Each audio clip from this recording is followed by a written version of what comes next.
হালুয়া তো আপনারা অনেক রকমের বানিয়েছেন, তবে একবার এই হালুয়াটা বানিয়ে দেখুন, এর স্বাদ মুখে লেগে থাকবে। এটা যেমনই সফট আর তেমনই সুস্বাদু খেতে। খুবই সিম্পল পদ্ধতিতে যে কেউ বানিয়ে নিতে পারবে। আমার আজকের রেসিপি পাকা পেঁপের হালুয়া। ভিডিওটি পুরো দেখার অনুরোধ রইল। নমস্কার বন্ধুরা, কিচেন টেকনিকে আপনাদের সবাইকে স্বাগত। আমি মধুমিতা। আজ শেয়ার করব আপনাদের একটা ভিন্ন স্বাদের রেসিপি। আসুন দেখে নেওয়া যাক আজকের রেসিপি। পেঁপের হালুয়া করবার জন্য আমি নিয়েছি একটা ফ্রেশ নিজেদের গাছের পাকা পেঁপে। তবে আপনারা বাজারে খুব সহজেই পাকা পেঁপে কিনতে পাওয়া যায়, আপনারা সেটা দিয়েই করতে পারেন। পেঁপেটা একটু পাকা হলে বেশি ভালো হয়, এই জন্য আমি একটু পাকা দেখে পেঁপে নিয়েছি। এটা গাছেই পেকে গিয়েছে। সেই পেঁপে দিয়ে আমি দেখুন পেঁপেটা প্রথমে আমি কেটে নেব। পেঁপেটা সামনে আর পিছনের দিকের অংশটা কেটে বাদ দিয়েছি, তারপরে মাঝখান থেকে দুফালি করে নিয়েছি। এরপর পেঁপের মাঝখানে যে দানাটা থাকে সেটা চামচ দিয়ে এইভাবে তুলে ফেলে দেবেন। দেখুন দানাগুলো ফেলে আমি পরিষ্কার করে নিয়েছি। এরপরে মাঝখান থেকে কেটে আমি টুকরো করে নেব। নিয়ে আমি পেঁপেটাকে খুব ভালো করে ছাড়িয়ে নেব। তবে পেঁপেটা খুব বেশি পেকে গিয়েছে গাছে, ওই জন্য একটু নরম হয়ে গিয়েছে। পেঁপেটা দেখুন আমি পিল করে নিচ্ছি পিলারের সাহায্যে। তবে পিল না করে আপনারা উপর থেকে ছুরি দিয়ে কেটে তারপরে ছুরির সাহায্যে এইভাবে কাটাগুলো তুলে নিতে পারেন। এখন আমার পিল করা হয়ে গিয়েছে। এরপরে পেঁপেটাকে আমি টুকরো করে নিচ্ছি, এতে করে পেস্ট করতে খুব সুবিধা হবে। আর পেঁপেটা পাকা হলে কোনো অসুবিধে নেই, আর পেঁপেটা খুবই মিষ্টি হয় পাকা হলে। পেঁপে যদি মিষ্টি হয় তাহলে চিনির পরিমাণটা অনেকটাই কম লাগবে। পেঁপেটা আমি রাফলি কেটে নিয়েছি। এরপরে এই টুকরোগুলো আমি একটা মিক্সিং জার নেব, তার মধ্যে দিয়ে দেব, দিয়ে খুব ভালো করে পেস্ট করে নেব, যাতে পেঁপের টুকরো কোনো রকম ভাবে না থাকে। তা না হলে আপনারা এটাকে স্ট্রেনারের সাহায্যে স্ট্রেন করে নিতে পারেন।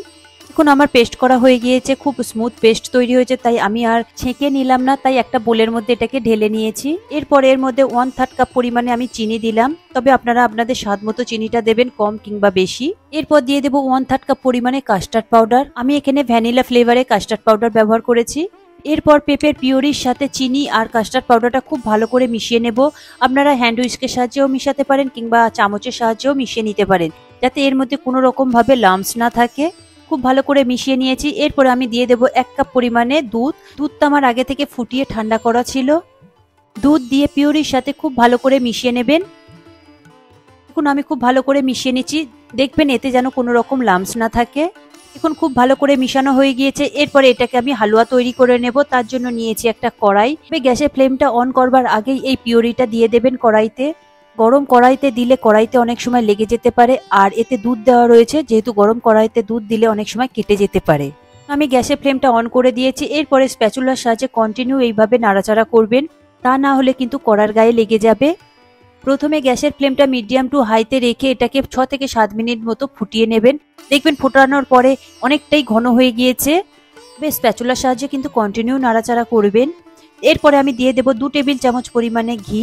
আপনারা এখানে ঘিয়ের ব্যবহার অবশ্যই করবেন, এখানে সাদা তেলের ব্যবহার করবেন না কিংবা বাটারেরও ব্যবহার করবেন না। হালুয়া যেহেতু ঘি দিয়ে করলে ভীষণই ভালো লাগে এর টেস্ট। পেঁপের পিউরিটা যখনই ঘন হয়ে আসবে তখনই গ্যাসের ফ্লেমটা লোতে করে দেবেন, দিয়ে কন্টিনিউ এটাকে নাড়াচাড়া করবেন। দেখুন ঘিটা এইভাবে মিশিয়ে নেবেন। এখন ঘিটা হালুয়ার সাথে খুব সুন্দরভাবে মিশে গিয়েছে। দেখুন হালুয়ার সাথে মিশে যাওয়াতে কত সুন্দর শাইনি হয়ে গিয়েছে হালুয়াটা। এরপরে আমি দিয়ে দেব 1/2 চা চামচ এলাচের গুঁড়ো। এখানে ছোট এলাচের গুঁড়ো রয়েছে, এর গুঁড়োটা দিলে খুব সুন্দর একটা ফ্লেভার আসে। এরপরে খুব ভালো করে আমি মিশিয়ে নেব। এখন খুব ভালো করে মিশিয়ে নিয়েছি। তবে এই হালুয়াটা করতে একটু সময় লাগবে, 25 থেকে 30 মিনিট মতো এটা সময় লেগে যাবে, তাই একটু ধৈর্য সহকারে এটাকে বানাবেন। দেখুন 20 মিনিট পরে হালুয়াটা কতটা গাঢ় হয়ে গিয়েছে, কতটা সুন্দর হয়ে গিয়েছে। এরপরে আমি আবারও 2 টেবিল চামচ পরিমাণে এখানে ঘি দিয়ে দেব। ঘিটা দিলে এতে করে হালুয়াটা খুব সুন্দর শাইনি হবে, ফ্লেভারটা খুব সুন্দর আসবে, আর কড়ার গায়েও আর আটকে যাবে না। দেখুন গ্যাসের ফ্লেমটা লোতে দিয়ে আমি কন্টিনিউ নাড়াচাড়া করছি, আর ঘিটাও হালুয়ার সাথে খুব ভালো করে মিশিয়ে নিচ্ছি। এতে করে দেখুন কড়ার গায়ে থেকে কত সুন্দরভাবে ছেড়ে যাচ্ছে হালুয়াটা। দেখুন হালুয়ার কালারটাও চেঞ্জ হয়ে গিয়েছে। আমি এখানে কোনো রকম ফুড কালার কিন্তু ব্যবহার করিনি। পেঁপের একটা কালার রয়েছে আর কাস্টার্ড পাউডারেরও একটা কালার থাকে, সেই দুটো কালারেই এই কালারটা এসেছে। 30 মিনিট পরে রেডি হয়ে গিয়েছে। এরপরে গ্যাসের ফ্লেমটা বন্ধ করে দিয়েছি। আপনারা ঠিক এই রকমই থিকনেসটা রাখবেন, থেকে বেশি মোটা কিংবা পাতলা রাখবেন না। পরে এটাকে একটা পাত্রের মধ্যে ট্রান্সফার করে নেব। আমি এখানে একটা কেক টিন নিয়েছি, তবে আপনারা চাইলে যে কোনো পাত্রে বসাতে পারেন এটাকে শেপ আনার জন্য। এই পাত্রের মধ্যে আমি অল্প করে একটু ঘি দেব। ঘিটাকে খুব ভালো করে চারিদিকটা ব্রাশ করে নেব, এতে করে খুব সহজে যাতে বেরিয়ে আসে। এরপরে পেঁপের হালুয়াটা এর মধ্যে আমি ট্রান্সফার করে নেব, নিয়ে খুব ভালো করে স্প্যাচুলার সাহায্যে একটু চেপে চেপে দেবো, যাতে খুব সুন্দর একটা শেপ আসে, সমান হয় পুরোটা। তবে আপনারা যে পাত্রে বসাবেন তাতে একটুখানি ঘি লাগিয়ে নেবেন, এতে সুন্দর একটা ফ্লেভার আসে। তবে আপনারা চাইলে তেলও লাগিয়ে নিতে পারেন, সাদা তেল। হালুয়াটা এর মধ্যে আমি সমান করে সেট করে নিয়েছি। এরপর আমি এই ফয়েল পেপার দিয়ে এটাকে ঢেকে দেব। তবে আপনারা চাইলে না ঢেকেও এমনি রেখে দিতে পারেন, এতে করেও খুব তাড়াতাড়ি ঠান্ডা হয়ে যাবে। আমি ফয়েল পেপার দিয়ে ঢেকে দিচ্ছি, এতে করে আমি নর্মাল ফ্রিজে রাখবো, যাতে খুব তাড়াতাড়ি ঠান্ডা হয়ে যায় আর খুব সুন্দরভাবে সেট হয়। হালুয়াটা একদমই ঠান্ডা হলে তবেই এটাকে ডিমোল্ড করবেন। নর্মাল ফ্রিজে রেখে আমার হালুয়াটা ঠান্ডা হয়ে গিয়েছে, এটাকে এবার আমি ডিমোল্ড করব। উপর থেকে কত সুন্দরভাবে সেট হয়ে গিয়েছে, হালুয়ার পাকটা সুন্দর হয়েছে আর এতে ঘি লাগানোর ফলে কত সুন্দরভাবে ডিমোল্ড হয়ে গেল। এরপরে এটাকে আমি শেপ দিয়ে নেব, আপনারা যে কোনো শেপে কেটে নিতে পারেন। আমি দেখুন এটা কিউব আকারে কেটে নিচ্ছি।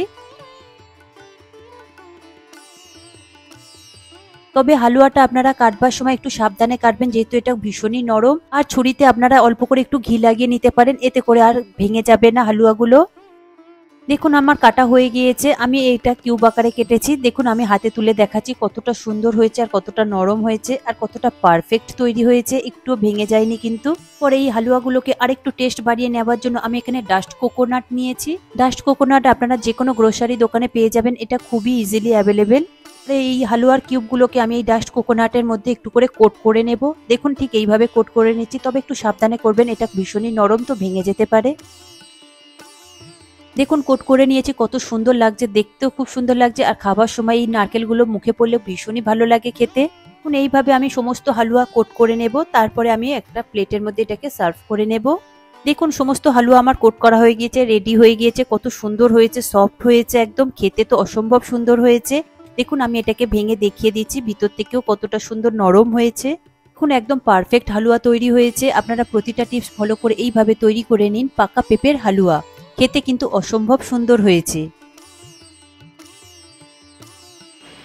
আশা করি আজকের এই রেসিপি আপনাদের ভালো লাগলো। ভালো লাগলে এইভাবে একবার বানিয়ে দেখবেন, আমার মনে হয় আপনাদের সকলেরই ভীষণ ভালো লাগবে। ভালো লাগলে কমেন্ট করে অবশ্যই জানাবেন আর লাইক শেয়ার করবার অনুরোধ রইল।